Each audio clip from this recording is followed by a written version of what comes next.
بسم اللہ الرحمن الرحیم۔ پریزنٹیشن اسکرین پر لے آئیے۔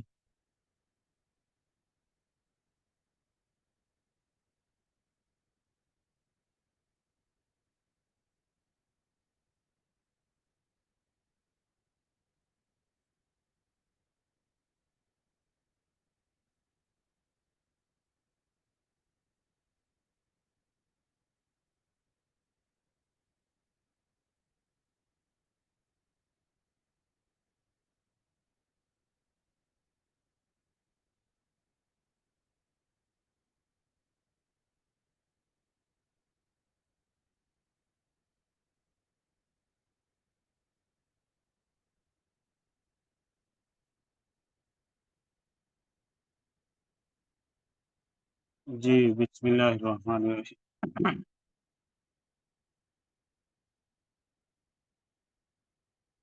ہم نے اب تک جو موضوعات کور کر لیے ہیں ان میں سب سے پہلے نمبر پر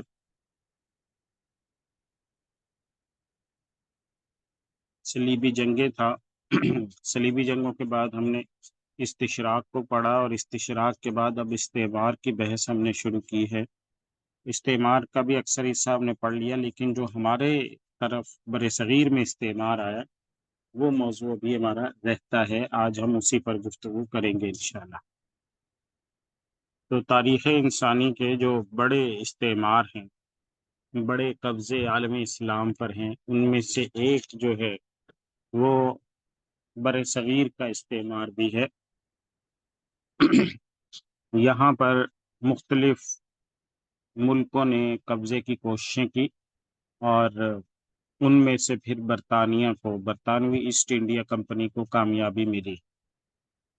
تاریخ اس کی بھی بہت طویل ہے اور اس پہ بہت کچھ لکھا گیا ہے، آگے بھی لکھا جاتا رہے گا، اور اس پر تحقیق چلتی رہے گی کہ دنیا کے ایک کونے میں موجود چھوٹا سا ملک جسے برطانیہ کہا جاتا ہے وہ کس طرح سے دنیا کے دوسرے کونے تک پہنچا، اس دور میں جب کمیونیکیشن کا کوئی راستہ نہیں ہوتا تھا، اور وہاں پر آ کر اس نے اپنی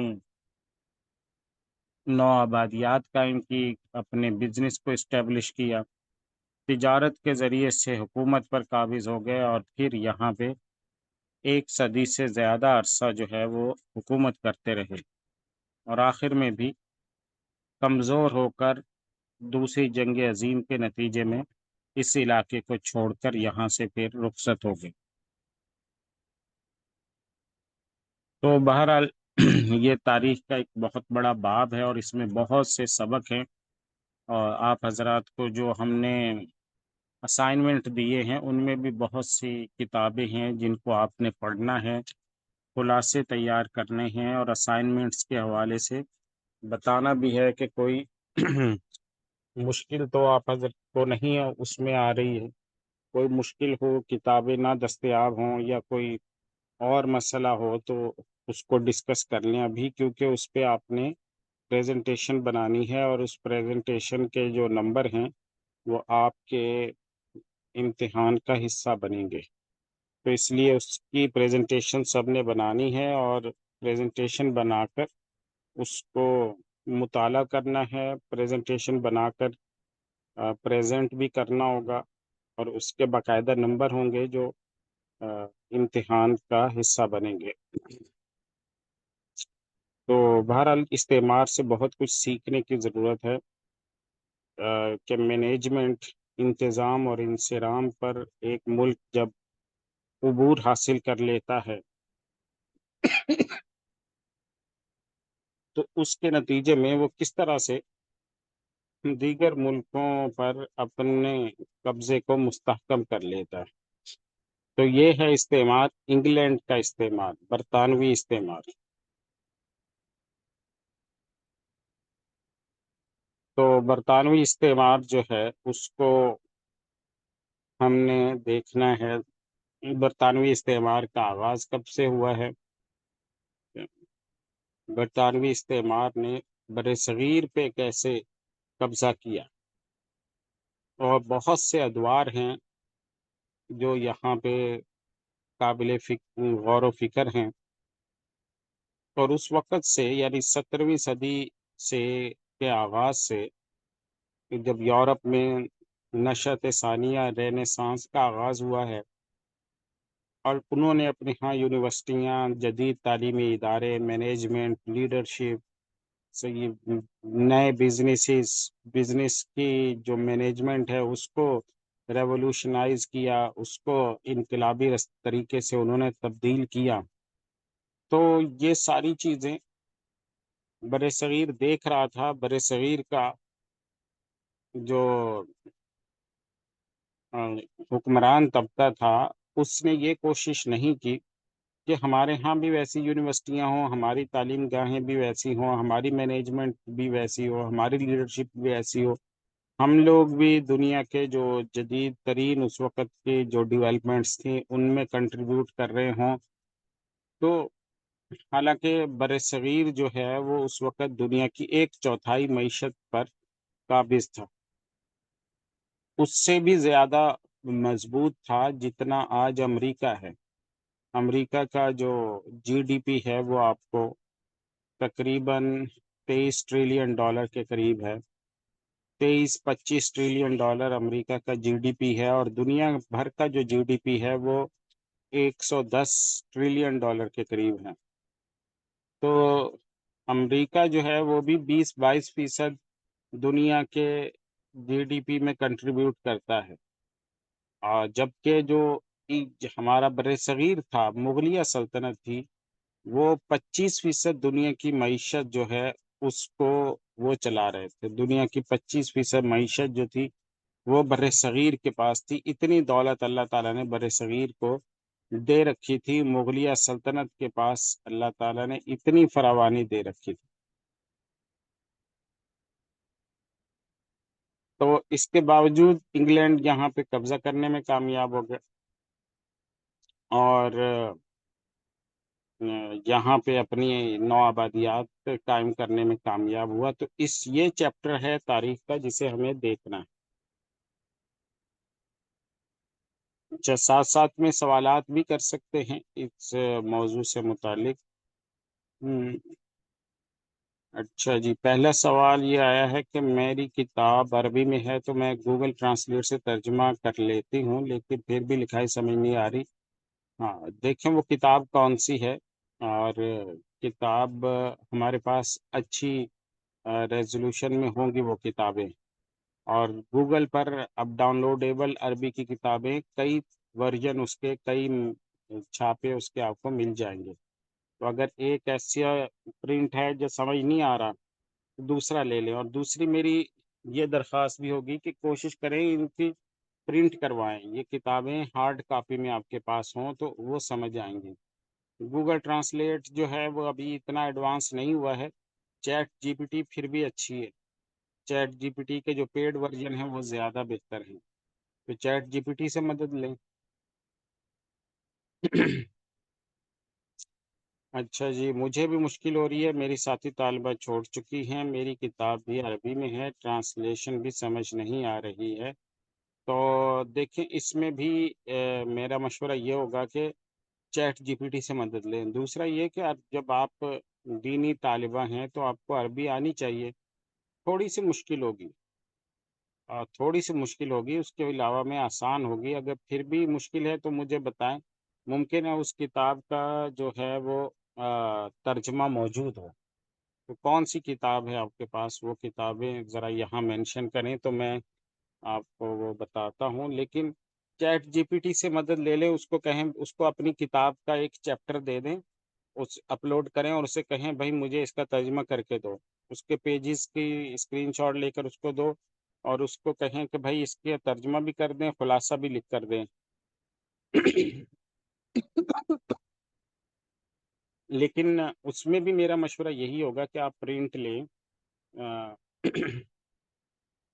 کتاب کا جو پرنٹ ہے وہ لے لیں، اور اس کتاب کے پرنٹ کو وہ جو ہے اپنے سامنے رکھیں، اور ساتھ میں ہاں جی. اچھا، مذاہب التفسیر الاسلامی ایگنیس گولڈ زہر کی ہے نا، اس کا اردو میں ترجمہ موجود ہے. صحیح ہے، تو اس لیے ایگناز گولڈ زہر کوئی جو کتاب ہے اس کا آپ اردو ترجمہ لے لیجئے، کراچی میں اس سے چھپا ہے، اور آپ کو اس کے اردو ترجمہ مل جائے گا۔ اور دوسرا یہ کہ اس کو انگلش میں پڑھیے آپ میرے خیال اکثر طالبات نے جو ہے وہ گریجویشن وغیرہ کی ہے، تو اس لیے ان کو ایشو نہیں ہوگا کہ وہ انگلش کو سمجھ لیں، تو اس لیے اسی کو مذاہب و تفسیر اسلامی کا انگلش ترجمہ ذرا سرچ کریں تو آپ کو مل جائے گا، تو آپ کو وہاں سے کافی مدد مل جائے گی۔ صحیح، تو مذاہب و تفسیر الاسلامی کا جو ہے وہ انگلش ترجمہ لے لیں گولڈ زہر کے، وہ زیادہ قریب ہوگا گولڈ زہر کی اصل کتاب کو۔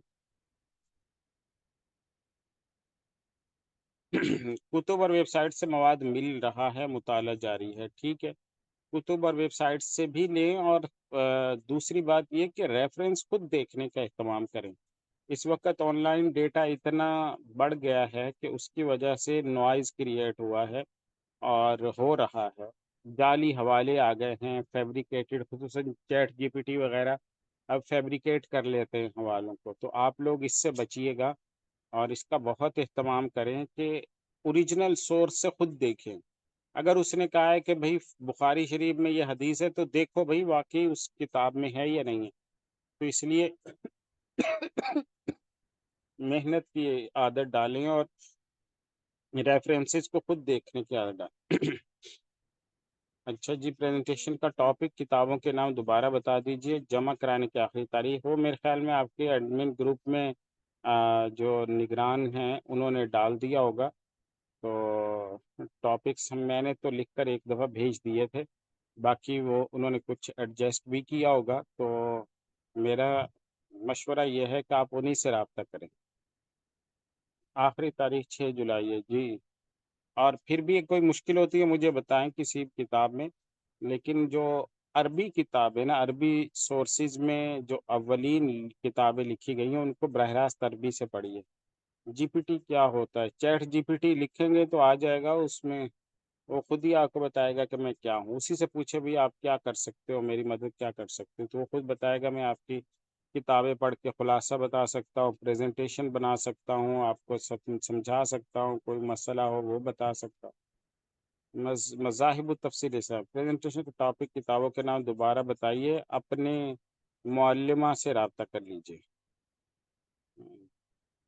گولڈ زہر کی یہ کتاب، ٹھیک ہے، اس پر تو ہم نے بات کر لی ہے، مذاہب و تفسیر اسلامی پہ، تو اس کو آپ نے کیا کرنا ہے، یہ پاکستان میں ترجمہ شدہ موجود ہے اور کئی طرح کے ترجمے ہیں، آپ کو یونیورسٹیوں کی لائبریریوں میں مل جائے گا، آن لائن بھی مل جائے گا۔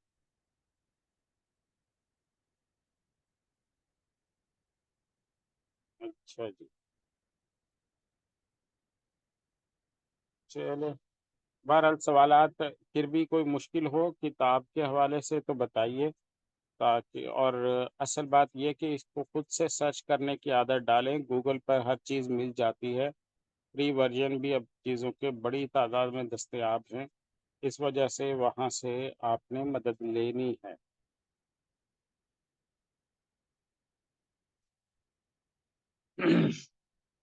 اچھا جی، تو بہرحال برصغیر کے حوالے سے ہم نے بات شروع کی تھی، ذرا وہ استعمار والی بحث لائیے، ہاں جی، تھوڑا آرام آرام سے آگے چل۔ ہاں جی، اسپین کا استعمار ہم نے دیکھ لیا تھا، ڈچ استعمار دیکھ لیا تھا، یہ ڈچ پیچھے آئیے گا، ڈچ استعمار دکھائیے۔ ام، ہاں بس، یہ دیکھیں میں نے آپ کو گزشتہ سبق میں بتایا تھا کہ یہ ہے مینجمنٹ، یہ ہے لیڈرشپ، یہ ہے business.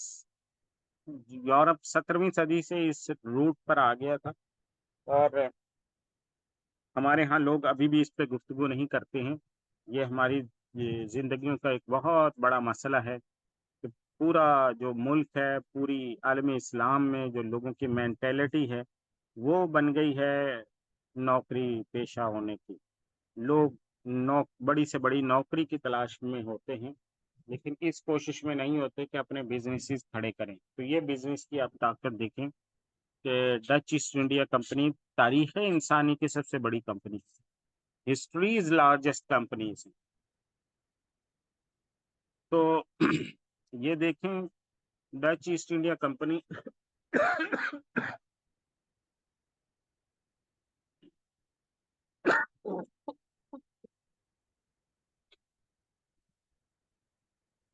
Dutch East India company جو ہے وہ ٹریلینز آف ڈالرز اس کی ورتھ ہے. $60 ٹریلین سے زیادہ، $60.5 ٹریلین اس کی ورتھ ہے. اور آل ٹائم ریچسٹ کمپنی تاریخ اسلامی کی سب سے بڑی کمپنی. صحیح. تو یہ دیکھیں $8 ٹریلین کی کمپنی ہے، اور اس وقت تک بھی دنیا میں کوئی ایسی اور کمپنی نہیں ہے جو اس کے مقابلے میں آ سکے. مسیسیپی کارپوریشن ہے وہ $6 ٹریلین کی ہے. ساؤتھ سی کارپوریشن ہے وہ $4 ٹریلین کی. سعودی ارامکو جو ہے وہ $4.25 ٹریلین کی ہے. تو باقی یعنی دنیا کی جو کمپنیاں ہیں بڑے بڑے ایسیٹس ہونے کے باوجود وہ آج بھی 17ویں صدی میں ڈچ ایسٹ انڈیا کمپنی جو بنی تھی اس سے پیچھے. تو یہ وہ طریقہ تھا جو یورپ نے استعمال کیا عالم اسلام کے وسائل کو انہوں نے مینیپولیٹ کیا، غلط استعمال کیا، اور اس کے ذریعے سے انہوں نے دنیا سے لوٹ کھسوٹ کر کے اپنے ڈنمارک کے لوگوں کو، ڈنمارک آپ دیکھیں نقشے پہ تو کتنا چھوٹا سا ملک، اور وہاں دنیا کی سب سے بڑی کمپنی بنی ہے اور وہ بھی 17ویں صدی میں. تو یہ ہے ایجوکیشن کی طاقت، یہ ہے مینجمنٹ کی طاقت، یہ لیڈرشپ ہے ان کی کہ انہوں نے اس وقت میں اس کا ادراک کیا اور اس وقت میں یہ جوائنٹ اسٹاک کمپنیاں بنائیں اپنے لوگوں سے پیسہ لیا، انویسٹمنٹ لی، اور پھر اس کے ذریعے دنیا پہ قبضہ کیا ہے. اگلی سلائیڈ پر آ جائیے ذرا. بہرحال یہ ڈنمارک کا استعمار ہونے دیکھ لیا تھا. ہاں جی.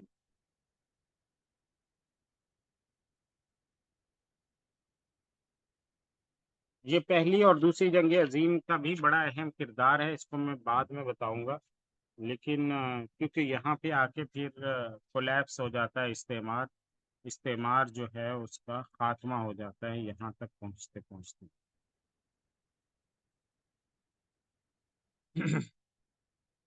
فرانس کا استعمار ان ملکوں پر رہا. آگے چلے ذرا. اصل ہم آج برطانیہ پہ گفتگو کریں گے. یہ ہے برطانوی استعمار. دیکھیں چند اہم ملک ہیں جن کے اوپر انہوں نے قبضہ کیا، اس کو آپ دیکھ لیجئے.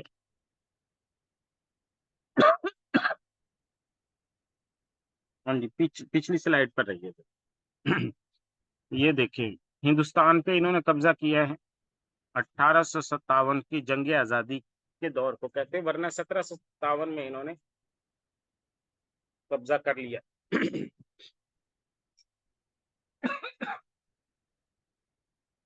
مصر پہ قبضہ 1882 میں کیا، اور عراق پر قبضہ 1914 میں کیا انہوں نے. اردن اور فلسطین یہ سارا یہی 90s 80s سے یہی وہ دور ہے جس میں انہوں نے دنیا پر قبضہ کیا.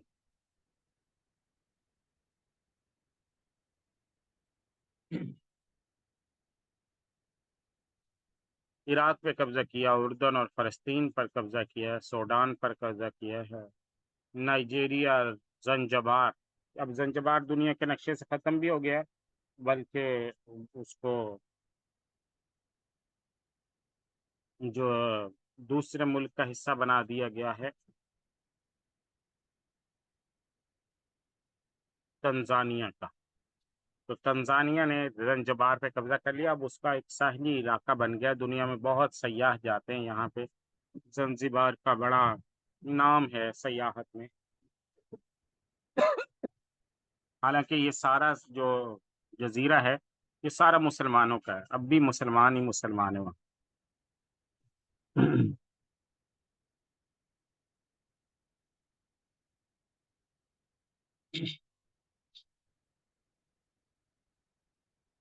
ہم نے سب سے پہلے آپ کو بتا دیا تھا کہ دنیا میں جو استعمار ہے وہ 3 مرحلوں میں ہوا ہے. استعمار کا پہلا دور جو تھا وہ اسپین اور پرتگال کا تھا. اسپین اور پرتگال نے دنیا پر قبضہ کیا، اور اسپین اور پرتگال کے بعد دوسرا جو دور تھا جس میں ہالینڈ نے اس دوڑ میں قدم رکھا۔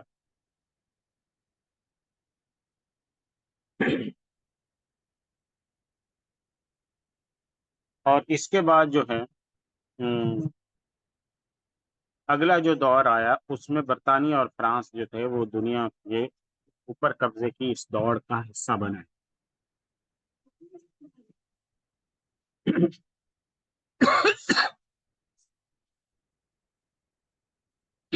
بر جو بر صغیر تھا اس کو 16ویں صدی سے ہی لوگ للچائی نظروں سے دیکھ رہے تھے۔ میں نے آپ کو پہلے بتایا کہ دنیا کا جو استعمار آغاز ہوتا ہے اسپین اور پرتگال سے،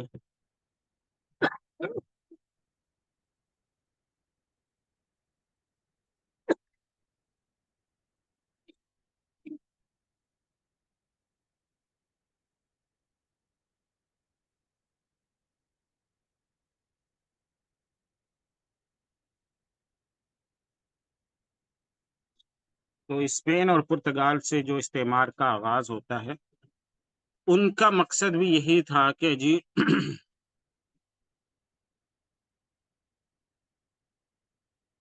اسپین اور پرتگال کا مقصد بھی یہی تھا کہ وہ بر صغیر پر کی طرف آئیں، یہاں آ کے قبضہ کریں۔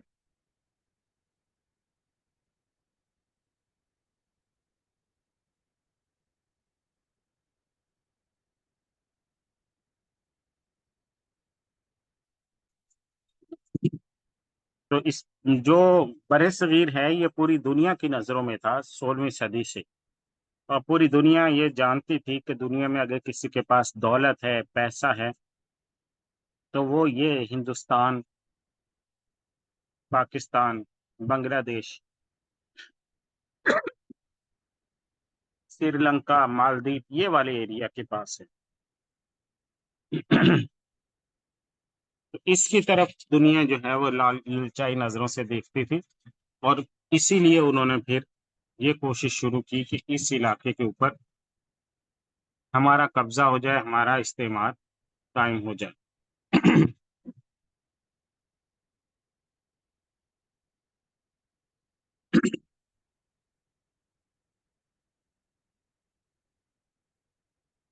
تو برطانیہ میں 31 دسمبر 1600 عیسوی یہ وہ دن ہے جب ایسٹ انڈیا کمپنی برطانیہ نے بنائی، اور اس کا نام ہی ایسٹ انڈیا کمپنی رکھا۔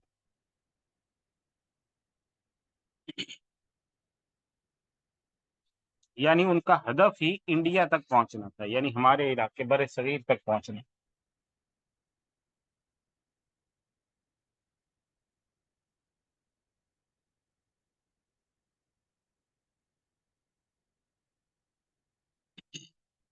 تو بر صغیر ان کے نشانے پر تھا، اسی لیے انہوں نے ایسٹ انڈیا کمپنی اپنے اس کاروبار، اس تجارت کا نام رکھا۔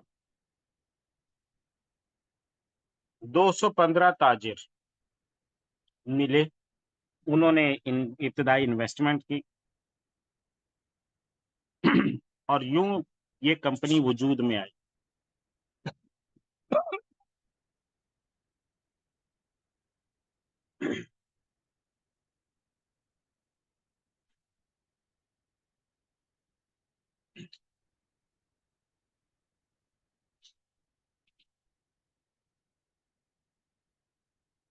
1608 عیسوی، سن 1608، یہ وہ سال ہے جب ہندوستان میں سورت کی بندرگاہ پہ ایسٹ انڈیا کمپنی کا پہلا جہاز لینڈ کیا ہے۔ پہلی دفعہ جہاز جو ہے وہ ان کا ایسٹ انڈیا کمپنی کا 1608 میں برصغیر پہنچا۔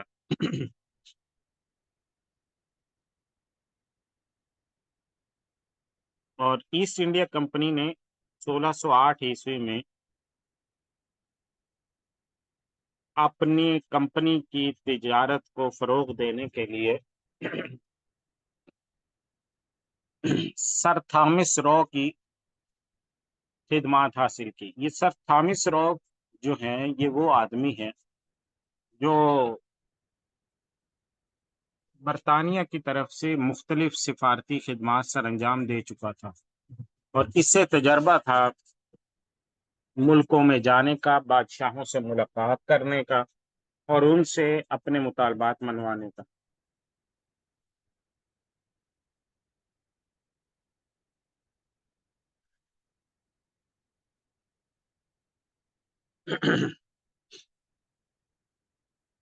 تو سر تھامس رو نے جہانگیر، اکبر کا صاحبزادہ جہانگیر، نور الدین جہانگیر، اس سے ملاقات، اور جب یہ ملاقات کے لیے آیا تو بہت سارے تحفے لے کر آئے،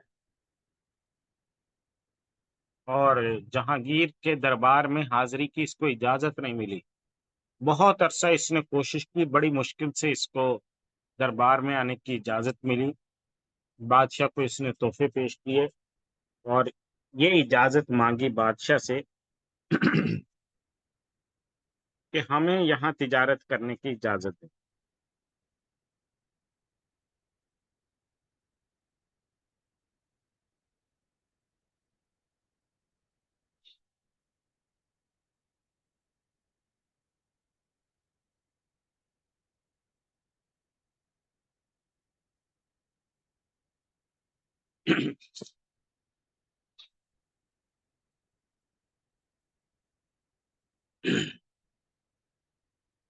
تو یہ لوگ جو ہیں وہ اس طرح سے یہاں پہنچے بر صغیر میں، اور بادشاہ سے، مغل بادشاہ سے اجازت لی انہوں نے، اور یہاں پہ تجارت شروع کر دی رفتہ رفتہ انہوں نے۔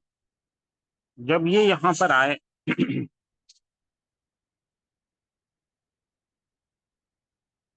تو پھر انہوں نے دیکھا کہ یہاں بر صغیر میں تو حکومت منظم نہیں ہے۔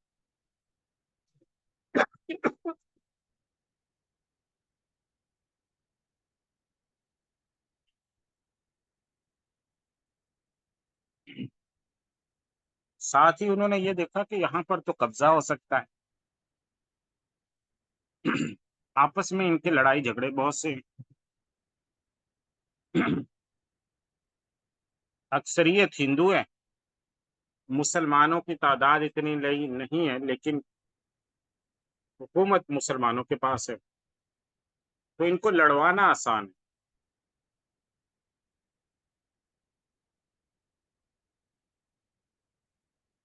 تو انہوں نے جب یہ صورتحال دیکھی تو پھر انہوں نے سیاست میں مداخلت شروع کر دی۔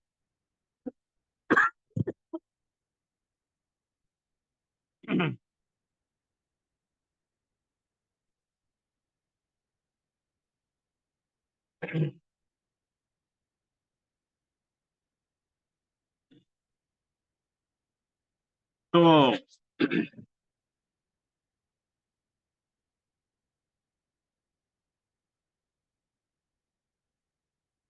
یوں انہوں نے یہاں پر آ کر تجارت شروع کر دی رفتہ رفتہ، اور یہاں پہ انہوں نے سب سے پہلے تجارتی کوٹھیاں بنائی۔ اس دور میں تجارتی کوٹھی کا مقصد یہ ہوتا تھا کہ اپنا جو تیار شدہ مال ہے وہاں سٹور کریں، وہاں پہ کوئی مینوفیکچرنگ یا کوئی پیکنگ وغیرہ کرنی وہ کریں، اور پھر وہاں سے پورے ملک میں ڈسٹریبیوشن کرتے۔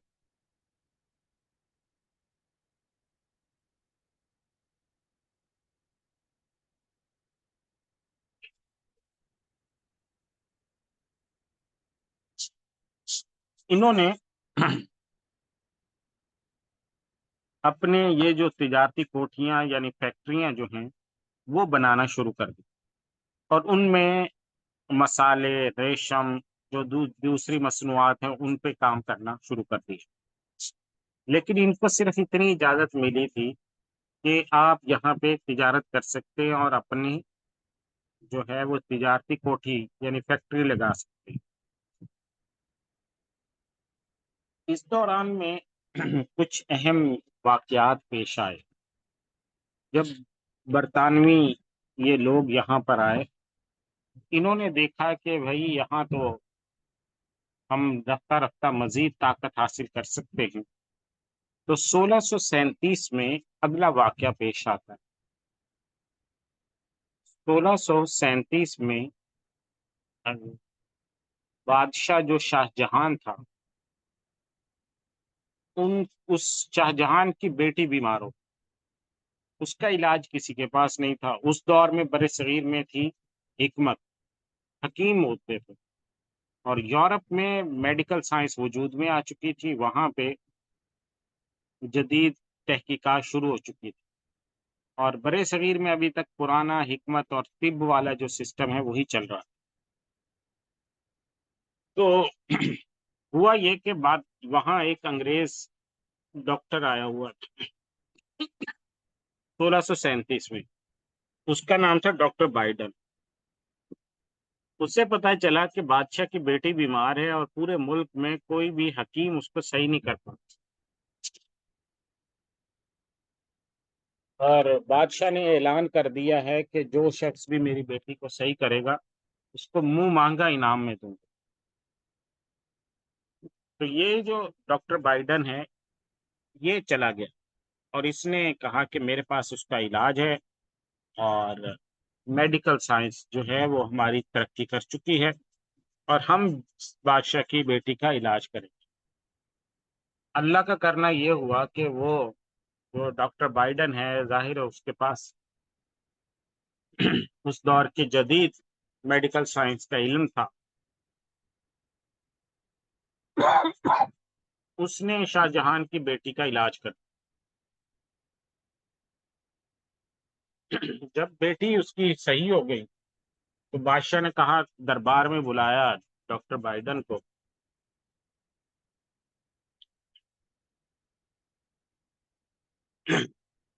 اور اس سے پوچھا بھی آپ کو کیا چاہیے۔ ڈاکٹر بائیڈن نے کہا، مجھے خود کچھ نہیں چاہیے، میری قوم یہاں تجارت کرنے آتی ہے، آپ اس پہ جو ٹیکس لگایا ہوا ہے نا آپ نے ان پہ، وہ بہت زیادہ لگا ہوا ہے، تو وہ ٹیکس کم کرتے ہیں۔ صرف بنگال میں جو ہم تجارت کرتے اس پہ ٹیکس ختم کرتے۔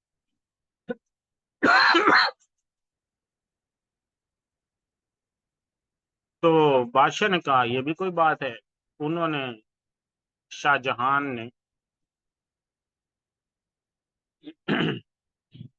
ان پہ جو ٹیکس لگا ہوا تھا وہ ختم کر دی،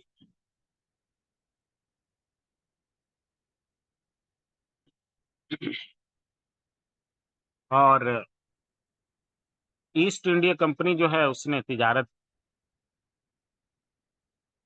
وہ پہلے سے ہی کر رہی تھی، اب ان کے جو تجارتی نفع ہے وہ کئی گنا بڑھ گیا۔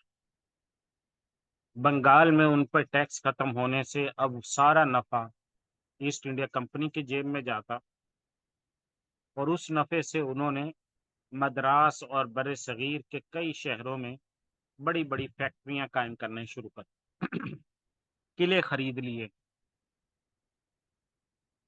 اور قبضے کا رستہ ہموار کرنا شروع کر۔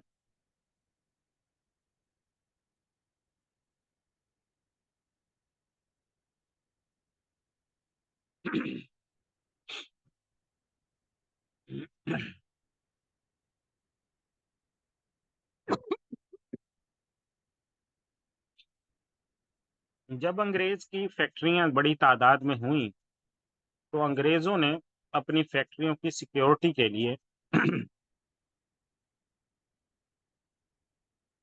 برطانیہ سے فوجی بھی بلانے شروع کر جیسے ہمارے ہاں ہوتا ہے ریٹائرڈ فوجی جو ہیں وہ سیکیورٹی کرتے ہیں۔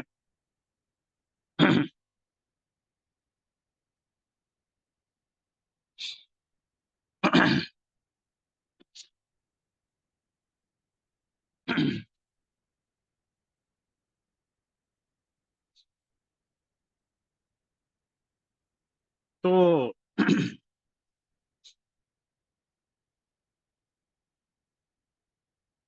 یہ جو برطانیہ سے لوگ تھے ان کو بلا کر انہوں نے اپنی سیکیورٹی یہاں پر شروع کر دی۔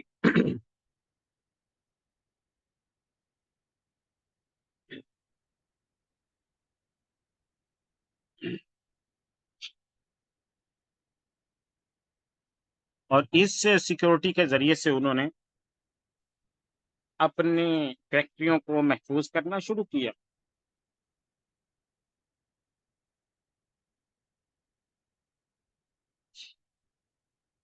اچھا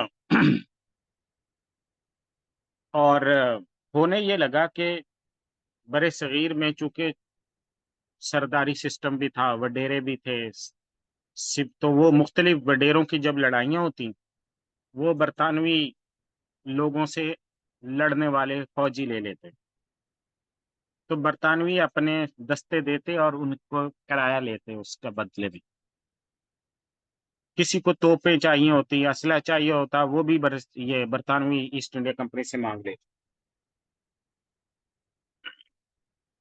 اس دوران میں اورنگزیب عالمگیر کی حکومت قائم ہو گئی۔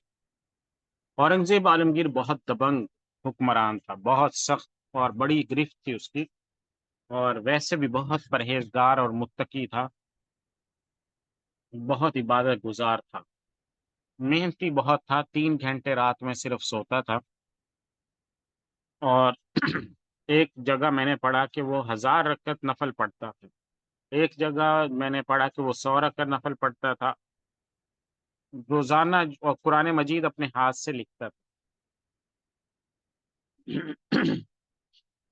پورے ملک میں جو تمام تقرریاں ہیں بیوروکریسی سمیت تمام بڑے عہدوں کی، وہ خود کرتا تھا اور ہر جگہ خود پہنچتا تھا۔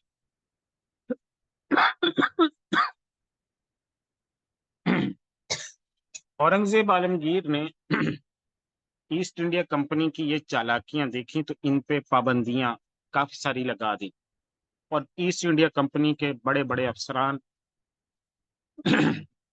اورنگزیب عالمگیر سے آ کے پھر معافیاں مانگنے لگے، اور ان سے معذرت کر کے، ندامت کا اظہار کر کے، اور دوبارہ سے تجارت کی اجازت مانگ کے تجارت کرنے لگے۔ اورنگزیب کے دور میں ان کو موقع نہیں ملا اپنے قبضے کو بڑھانے کا یا قبضہ کرنے کا، اور اورنگزیب نے ان کی جو فوجی اور عسکری چالاکیاں تھیں وہ بھی بند کر دیں، ان کے اس پر پابندی لگا دی۔ اورنگزیب عالمگیر کے بعد فروخ سیر کی حکومت آئی۔ فروخ سیر جو تھا، یہ اس کی بیٹی کے ساتھ بھی ایک حادثہ پیش آیا، وہ آگ میں جھلس گئی، اور آگ میں جلنے کا علاج حکیموں کے پاس نہیں تھا، بر صغیر کی طب پھر فیل ہو گئی، تو ڈاکٹر ہمیلٹن انگریز ڈاکٹر یہاں آیا ہوا تھا،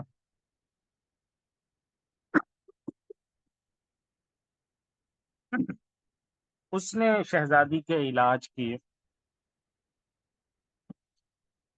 درخواست کی اور صحیح کر دی،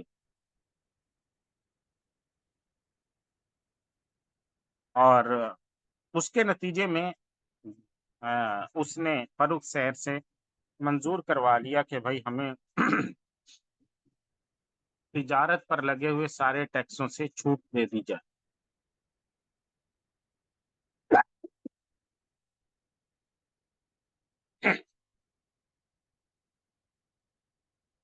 یوں یہ ہوا کہ بر صغیر میں ایسٹ انڈیا کمپنی کو کھل کر تجارت کرنے کی اجازت مل گئی، اور انہوں نے اپنی فوج رکھنا شروع کر دی، اور اس کے نتیجے میں طاقت کا توازن ایسٹ انڈیا کمپنی کے حق میں چلا گیا۔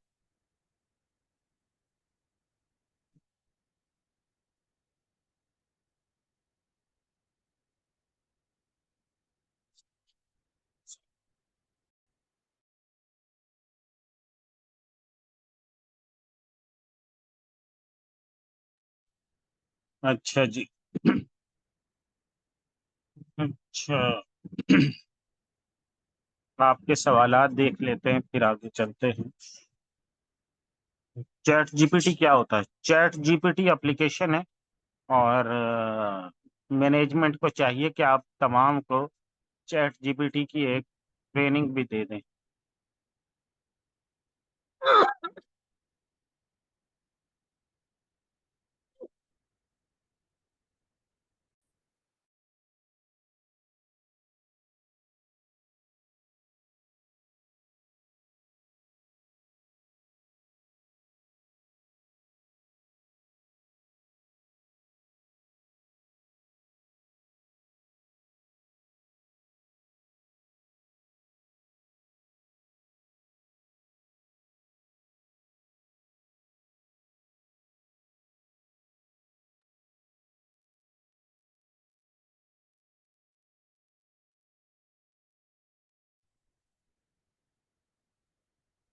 اچھا جی۔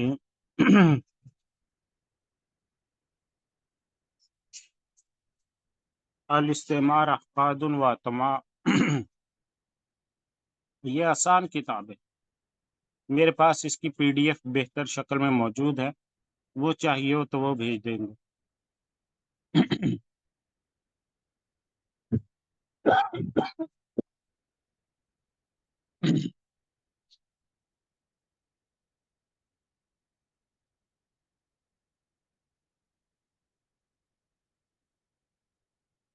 مستشرق کی کتاب بتا دیں جو قرآن پر لکھی ہوئی ہے، مذاہب و تفسیر الاسلامی۔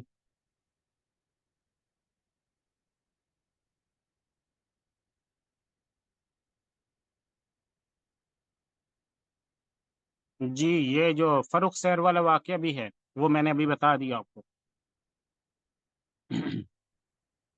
ٹھیک ہے، پریزنٹیشن کے حوالے سے تو ابھی ڈیٹیل لیں گے تو وقت مل جائے گا۔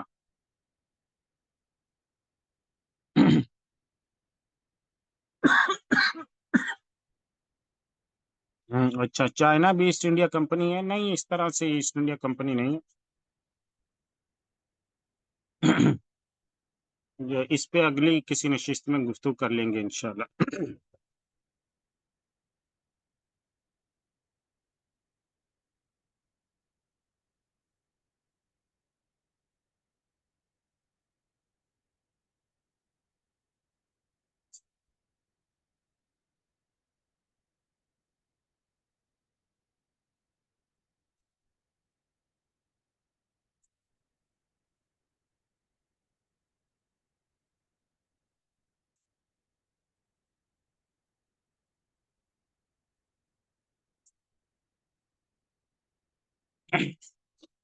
اچھا جی۔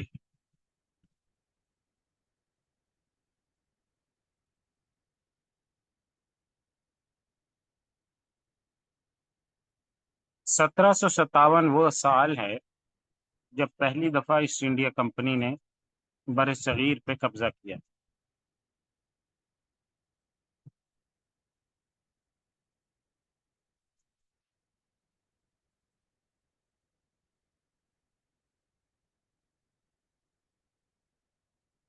رابرٹ کلائیو، جس کو جان کلائیو بھی کہا جاتا ہے۔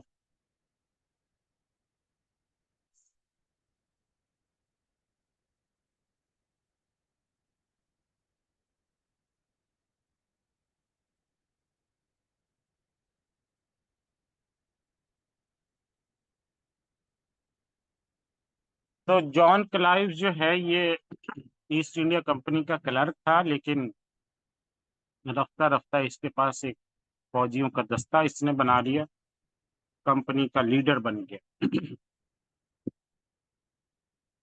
3000 فوجی تھے اس کے پاس۔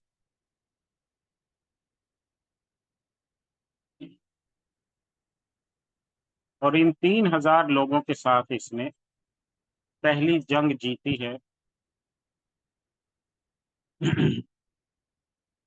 جسے جنگ پلاسی کہتے ہیں۔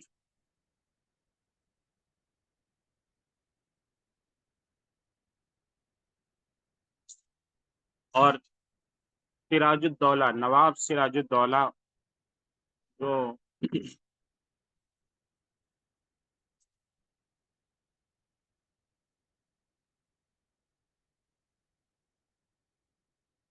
مسلمانوں کی طرف سے سردار تھا، اس کو انہوں نے شکست دی ہے۔ سراج الدولہ کی فوج 50,000۔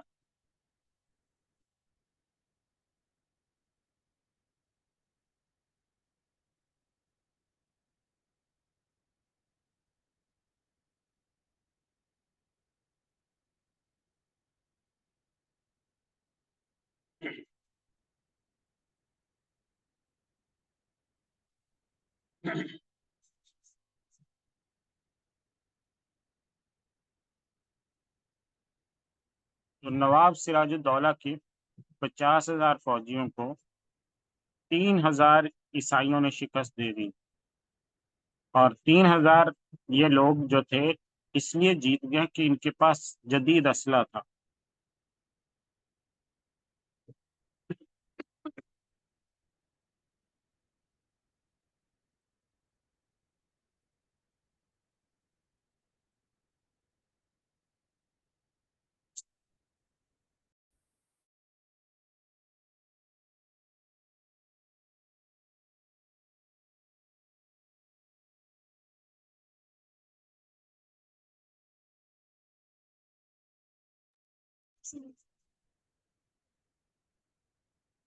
جی، سراج الدولہ کے پاس جدید اسلحہ نہیں تھا، اس لیے شکست کھا گیا۔ ان کے پاس پرانی توپیں تھی جن میں ایک ایک گولی ڈلتی تھی، اور انگریز کے پاس نئی توپیں تھی اور جدید گنیں تھی۔ انہوں نے اپنی گنوں اور توپوں کے ذریعے سراج الدولہ کے 50,000 فوجیوں کا ستیہ ناش کر دیا، اور تاریخ میں 3,000 بندوں نے 50,000 کو شکست دی۔ اور رابرٹ کلائیو جو ہے، یہ اس جنگ کے نتیجے میں اس نے اتنی لوٹ مار کی کہ وہ یورپ کا امیر ترین بندہ بن گیا۔ دی انارکی جو ولیم ڈیل ریمپل کی کتاب ہے، میں نے کچھ لوگوں کے ذمے اس کا اسائنمنٹ بھی لگایا ہے، اس میں انہوں نے لکھا ہے کہ لارڈ کلائیو جب واپس لوٹا ہے تو 2,34,000 پاؤنڈ اس کے پاس دولت تھی، اور وہ دنیا کا امیر ترین بندہ بن گیا۔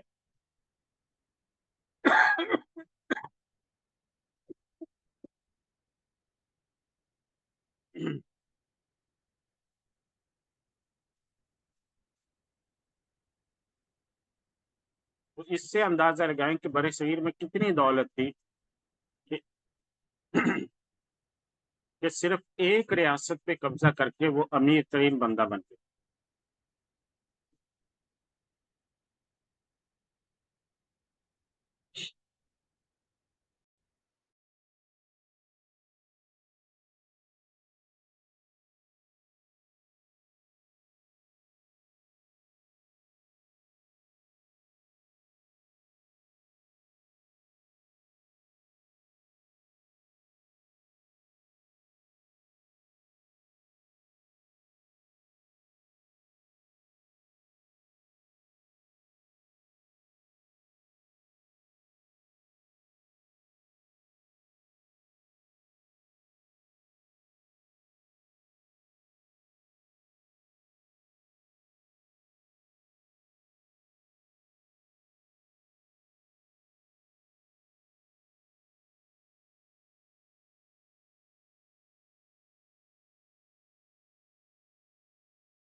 اچھا جی، اپنے سوالات وغیرہ ادھر بھیج دیں، باقی سبق انشاءاللہ اگلے ہفتے پڑھ لیں۔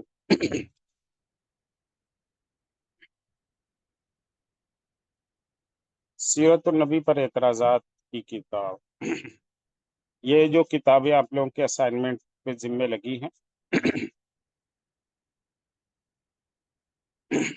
ان کو آپ نے دیکھنا ہے۔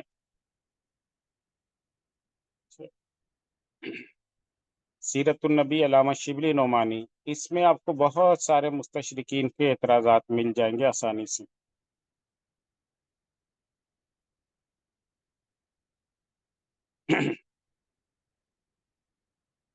سراج الدولہ کی فوج کے پاس جدید اسلحہ نہیں تھا۔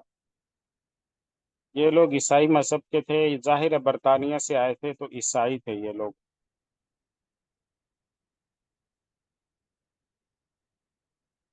جدید اسلحہ بم نہیں تھے، توپیں اور بندوقیں، جدید توپیں اور بندوقیں تھیں ان کے پاس۔ اور سراج الدولہ اتنی دولت کا مالک، اس کے پاس جدید اسلحہ نہیں تھا، اس لیے شکست کھا گئے۔ استعمار میں زیادہ کردار عیسائیوں کا یا یہودیوں کا؟ عیسائیوں کا۔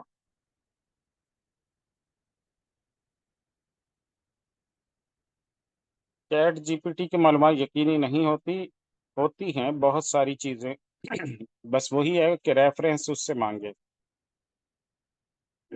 اور ریفرنس کو خود بھی چیک کریں، آنکھیں بند کر کے اس پہ یقین نہ کریں۔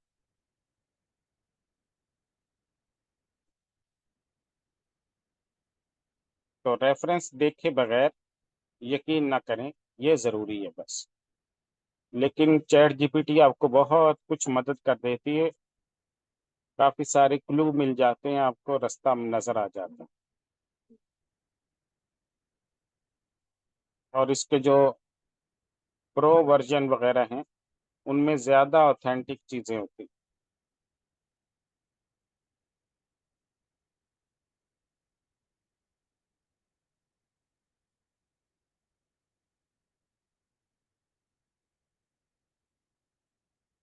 ہاں جی، کنفرم کر لیں، جو ڈیٹا کا چیٹ جی پی ٹی دے اس کو کنفرم کر لیجیے۔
تشریقین کے اعتراض، یہ کتاب ہے، اچھا جی، کوئی کتاب، آغاز اسلام، شبلی نعمان۔ وہ جو سیرت النبی کا میں نے آپ کو حوالہ دیا نا، سیرت النبی کے شروع میں کوئی 500 کے قریب سیرت پر لکھی گئی مستشرقین کی کتابیں موجود ہیں۔ سر ولیم میور کی کتاب ہے مشہور، جس میں حضور صلی اللہ علیہ وسلم کی زندگی پر اس نے بہت سے اعتراضات کیے ہیں۔ تو لیکن مولانا سید سلیمان ندوی نے اسی سیرت النبی کے مقدمے میں پہلی جلد کے شروع میں آپ کو مل جائے گا، اس میں پوری فہرست دی ہے، 500 سے زیادہ کتابیں ہیں جو مستشرقین نے سیرت پر اعتراضات کی لکھی ہیں، تو ان کو آپ ضرور دیکھ لیں۔